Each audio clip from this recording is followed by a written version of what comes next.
In order to solve a system of equations, you could always stack the two equations. And then you want to combine the like terms here.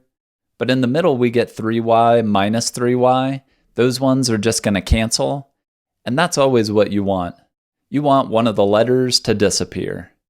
Because then we're going to combine 4 and 4, so 8x there.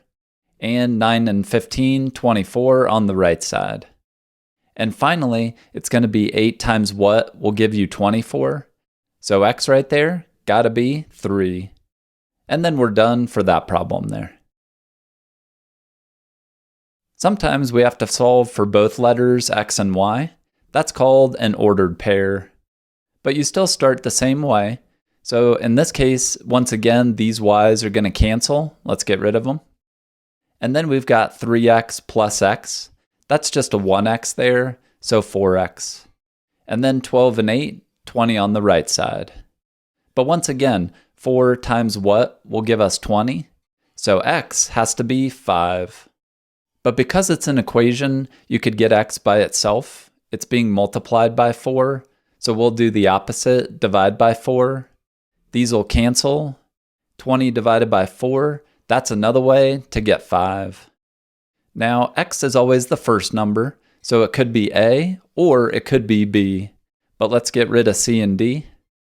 Then you want to plug x back into one of the equations, but the bottom one's nice and easy, so let's do that one. If x is 5, then 5 plus what will give us 8? But as we could see, y has to be 3.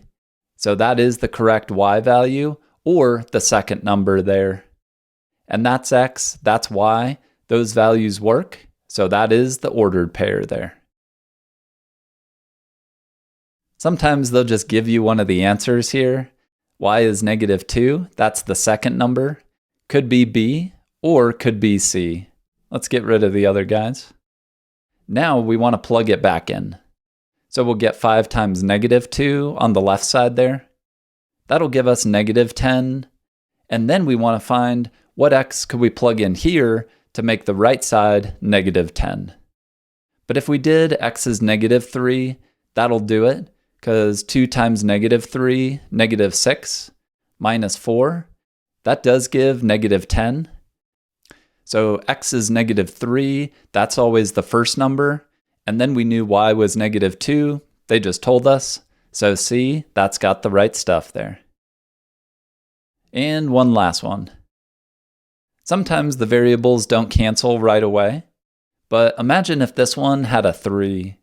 Then those would cancel there, that's what we want. So we're going to multiply the whole second equation by 3. So just copy the top one, and then 3 times 2x, 6x, 3 times y, 3y, 3 times 5, 15 there. But as we said, the y's are going to cancel, that's what we want. And combining like terms, we get 10x, 25 and 15, 40. But you know what to do. 10 times what will give you 40? So x is 4. And that's all for that guy there.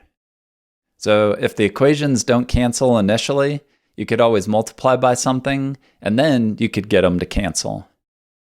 Here's a video on solving equations if you want some more practice with those. Let me know what questions and issues you run into. We'll see you in the next video. Toodles!